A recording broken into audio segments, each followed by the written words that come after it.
बच्चों, good morning. आपके doubts और मेरी मॉर्निंग, बिना डाउट्स मॉर्निंग होती ही नहीं है। तुम लोग डाउट्स देखते रहते हो, हम मॉर्निंग में सॉल्व करवाते हैं, दोनों में मजा सेम आता है। चलो, कल का doubts, question number 8 is our doubt now.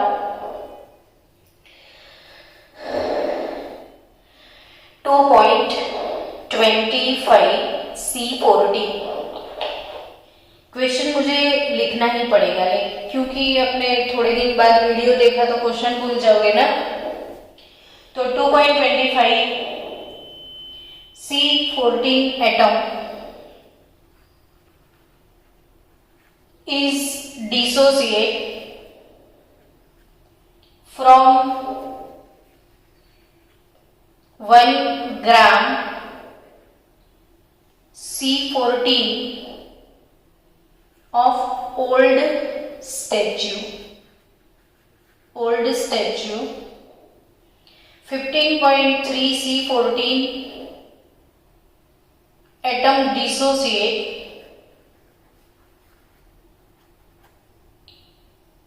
from carbon of living statue, then how many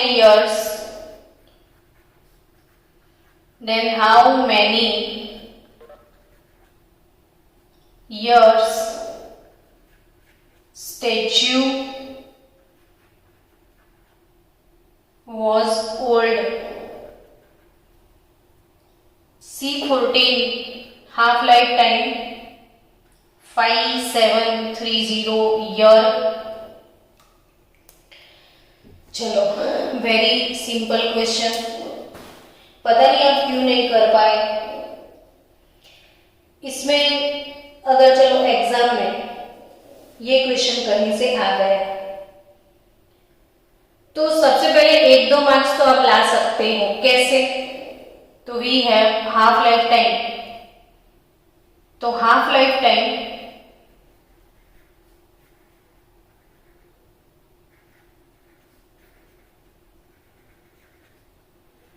T1/2 वो है 5730 ईयर, ठीक है ना। सो आपको के मिल जाएगा। कैसे मिलेगा रेट कांस्टेंट के? तो 0.693 बाय T1/2, तो 0.693 बाय 5730 ईयर, और 0.693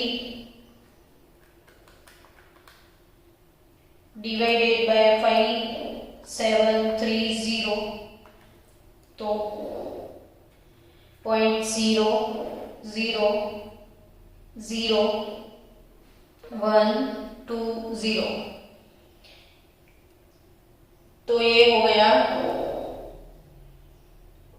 आपके पास के, यानी 1.21, 1 2 3 4 डिजिट शिफ्ट किया जाए, 1 2 3 4, हाँ, तो 10⁻⁻⁴ per year it is our के।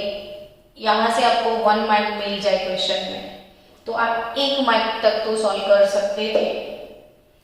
अब ये जो C14 है, मैंने आपको एक मेथड सिखाया था कि कोई भी पुरानी चीजें हैं उसकी एज डिसाइड करने का जो मेथड है उसे रेडियोमेट्रिक डेटिंग मेथड बोलते हैं। सो रेडियोमेट्रिक डेटिंग मेथड होता क्या है?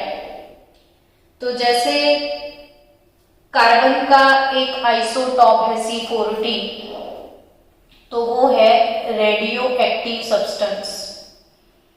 रेडियो एक्टिव सब्सटेंस क्या होते हैं? तो वो दिवाली का कोठी जैसे फोड़ते हैं ना, हम उसको याद करो कि जैसे अपने इसके अंदर से सारे सब कुछ बाहर आ जाता है तो अंदर कुछ नहीं बचता है, यानी रेडियो एक्टिव वो होते हैं उनके अंदर से धीरे धीरे अल्फा बीटा गामा रेज निकल जाते हैं, तो वो डिस्ट्रॉय हो जाते हैं, ठीक है। अब जो रेडियो एक्टिव डीके यानी डिस्ट्रॉय होता है, इसे बोलते हैं radio active decay. And all natural radio active decay is a first order reaction. ये सारे फर्स्ट ऑर्डर के रिएक्शन होते हैं। तो के तो मिल गया। अब ध्यान से सुनो कि C2.25 C14 atom is dissociate from C14 of a old statue. पुराना स्टैच्यू है, इसमें से इतने डिसोसिएट हो गए हैं 2.25 ग्राम। 15.3 atom dissociation from 1 gram carbon of living. तो लिविंग से इतने डिसोसिएट होते हैं और स्टैच्यू से इतने डिसोसिएट होते हैं। यानी कि बच्चों, जो लिविंग ऑर्गेनिज्म के अंदर डिसोसिएट होते हैं वो R0 होता है। तो R0 कितना है? तो 15.3 एटम पर 15.3 एटम पर ग्राम, यानी ये R0 और RT एटम पर ग्राम कितने? तो 2.25। अब तो हम बोलोगे रहने दो madam, 2.303 by T log R0 upon RT। तो T 2.303 by K 1.21 into 10⁻⁴ log R0 by RT यानी 15.3 अपॉन 2.25। सो इसका लॉग निकाल दो आप। 15.3 डिवाइडेड बाय 2.25 और उसका लॉग तो शायद 0.8325 तक आएगा। तो बस 0.8325 इंटू 2.303 अपॉन 1.24 इंटू 10⁻⁴। तो our time t 1.584 into 10⁴ year. तो स्टैच्यू कितना पुराना होगा? तो इतने साल पुराना ये स्टैच्यू है। तो आई थिंक आपको क्लियर कट समझ में आ गया है, यस और नॉट। चलो नेक्स्ट, दूसरा जो क्वेश्चन है आपका doubt, question number 9।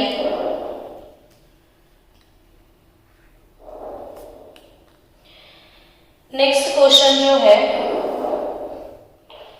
For radium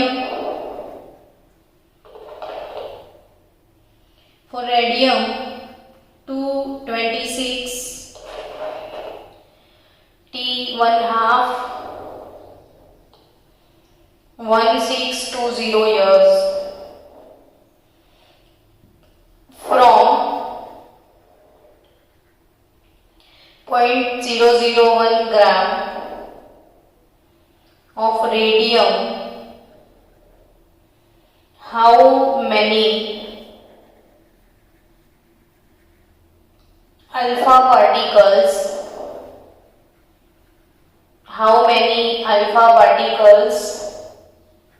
release per minute? आपको ये कैलकुलेट करना है क्वेश्चन। इधर भी बच्चों 1 मार्क तो आपका आ सकता है आराम से। तो क्योंकि वी हैव T1/2 1620 ईयर, सो बच्चों K is nothing but all natural decay is of first order, ठीक है। तो T1/2 1620 ईयर, तो K 0.693 बाय T1/2, तो 0.693 बाय 1620, तो 0.693 बाय 1620 तो आंसर ओके।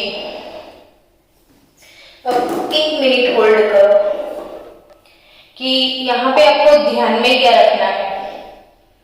तो क्वेश्चन में पूछ लिया है कि how many alpha particles release per minute, so you have to go through with minute, जबकि हमारे पास यहाँ पे ईयर है।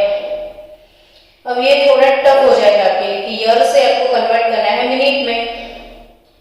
तो k 0.693 उसका तो कुछ भी नहीं, लेकिन 1620 ईयर जो है वो पर ईयर 365 डेज होते हैं। पर ईयर 365 डेज होते हैं कि नहीं। अब 1 डे has 24 hours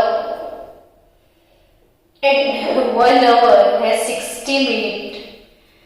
So बच्चों 1620 ईयर को मिनट में कन्वर्ट किया जाए तो कैलकुलेट करो आप 0.693 by 1620 0.693 divided by 1620 divide by 365 divide by 24 divide by 60, तो इट इज नथिंग बट 8.137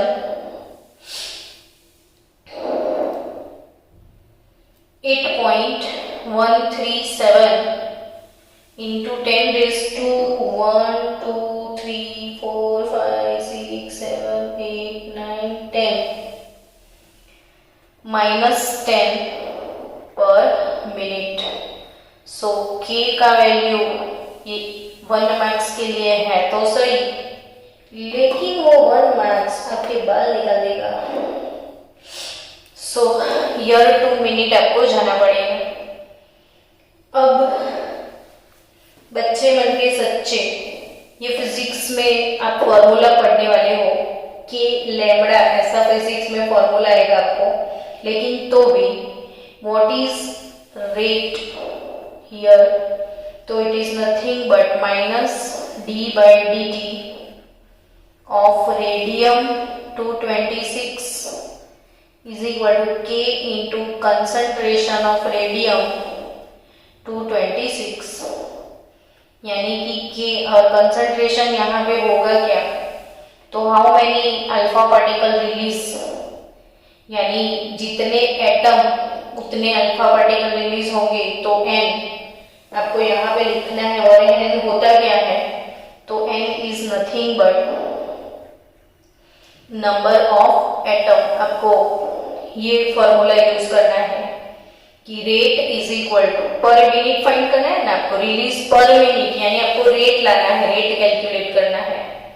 तो rate is equal to k into n, पर n कितना है, तो ये कितने ग्राम है, 0.001 ग्राम ऑफ रेडियम है हमारे पास।